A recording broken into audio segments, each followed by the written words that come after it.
Periodic ப்ராப்பர்ட்டிஸில் இருக்கக்கூடிய topic 1 by 1 பார்க்கலாம். So அதில் பீரியாடிக் ப்ராப்பர்ட்டியில் நமக்கு நல்லாவே தெரியும், ரெகுலராக இருக்கக்கூடிய ஒரு சில ப்ராப்பர்ட்டிஸ் இருக்குது.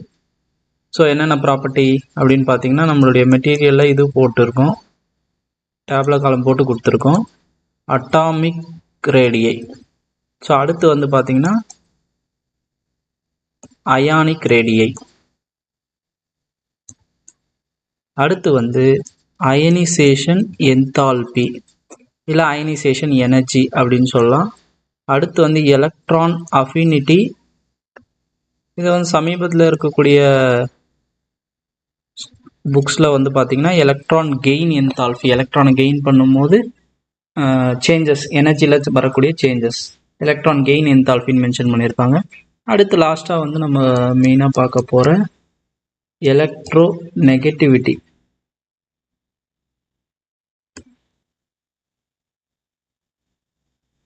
ஸோ இது மூணுமே வந்து இது டோட்டலாக ஒரு 5 பீரியாடிக் ப்ராப்பர்ட்டிஸ் இருக்குது. ஸோ காமனாக இது வந்து குரூப்பில் எப்படி இருக்கும், பீரியடில் எப்படி இருக்கும். இது வந்து காமனாக இருக்கக்கூடிய இந்த கண்டென்ட் போகிறதுக்கு முன்னாடியே நம்ம வந்து மெமரைஸ் பண்ணி வச்சுக்கணும், ஞாபகத்தில் வச்சுக்கணும். ஸோ அட்டாமிக் ரேடியை காமனாக வந்து பீரியடில், அதாவது பீரியாடிக் டேபிளில் இப்படி வந்து இருக்குது அப்படின்னா, அந்த பீரியாடிக் டேபிளில் லெஃப்ட் டு ரைட் மூவ் ஆகும்போது பீரியடில் அட்டாமிக் ரேடியை வந்து பார்த்தீங்கன்னா டிக்ரீஸ் ஆகும். குரூப்பில் டாப் டு பாட்டம், மேலே இருந்து கீழே மூவ் ஆகும்போது குரூப்பில் அட்டாமிக் ரேடியை வேல்யூ இன்க்ரீஸ் ஆகும். அதே மாதிரி அயானிக் ரேடியையும் அட்டாமிக் ரேடியையும் சேம் கான்செப்ட் தான், பீரியடில் டிக்ரீஸ் ஆகும், குரூப்பில் இன்க்ரீஸ் ஆகும். இந்த மூணுமே ஒரே மாதிரியான ட்ரெண்டில் இருக்கும்.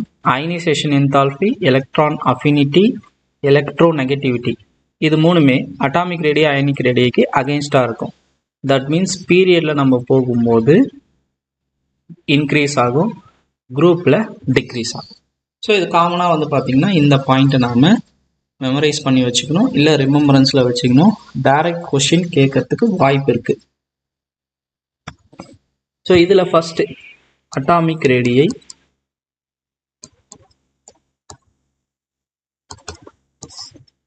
ஸோ அட்டாமிக் ரேடியை அப்படின்னா ஒரு ஆட்டம் எடுத்துக்கிறோம், சென்டரில் நியூக்ளியஸ் இருக்குது, சுற்றி எலக்ட்ரான், சப்போஸ் ஒரு 3 ஆர்பிட் இல்லை 2 ஆர்பிட்டே எடுத்துக்கலாம். 2வது ஆர்பிட்டில் எலக்ட்ரான்ஸ் இருக்குது அப்படின்னா சென்டர் ஆஃப் தி நியூக்ளியஸ்க்கும் அந்த லாஸ்ட் ஆர்பிட்டுக்கு பேர் வந்து வேலன்ஸ் ஷெல் அப்படின்னு சொல்லுவோம், அதுக்கும் இருக்கக்கூடிய டிஸ்டன்ஸ் தான் அட்டாமிக் ரேடியை.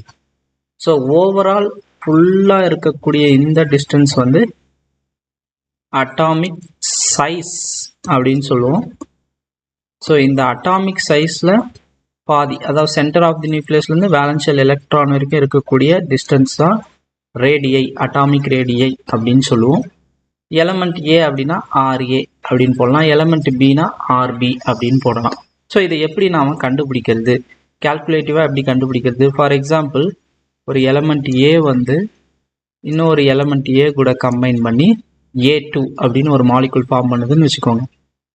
ஸோ இந்த மாதிரி எலமெண்ட் ஏ இன்னொரு எலமெண்ட் சேம் எலமெண்ட்டோடு சேர்ந்து மாலிகுல் ஃபார்ம் பண்ணுது அப்படின்னா, இதனுடைய சென்டர் ஆஃப் நியூக்ளியஸ்லேருந்து இதனுடைய சென்டர் ஆஃப் தி நியூக்ளியஸ் வரைக்கும் இருக்கக்கூடிய டிஸ்டன்ஸை வந்து இன்டர் நியூக்ளியர் டிஸ்டன்ஸ் அப்படின்னு சொல்லுவோம்.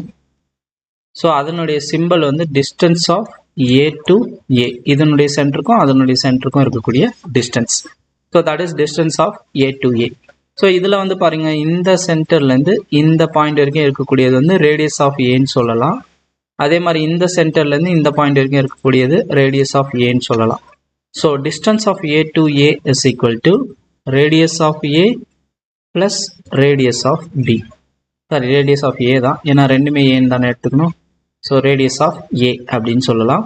ஸோ இந்த ஈக்குவேஷனை எப்படி எழுதலாம்? 2 இன்ட்டு ரேடியஸ் ஆஃப் ஏன்னு எழுதலாம். That is distance between A to A. அப்படின்னா ரேடியஸ் ஆஃப் ஏ மட்டும் நமக்கு வேணும் அப்படின்னா இந்த ஈக்குவேஷனை எப்படி மாற்றி எழுதலாம் பாருங்கள். Radius of A is equal to distance of A to A divide by 2.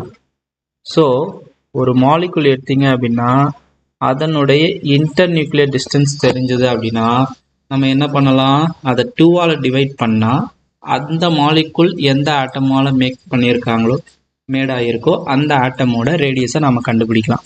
For example chlorine மாலிகுலில் இன்டர் நியூக்ளியர் டிஸ்டன்ஸ் 1.98 ஆங்ஸ்ட்ராம் அப்படின்னு சொல்கிறாங்கன்னு வச்சுக்கோங்க. அப்படின்னா ரேடியஸ் ஆஃப் குளோரின் என்னன்னு சொல்லலாம், radius of Cl to Cl divided by 2. So 1.98 divided by 2 அப்படின்னா 0.9 angstrom.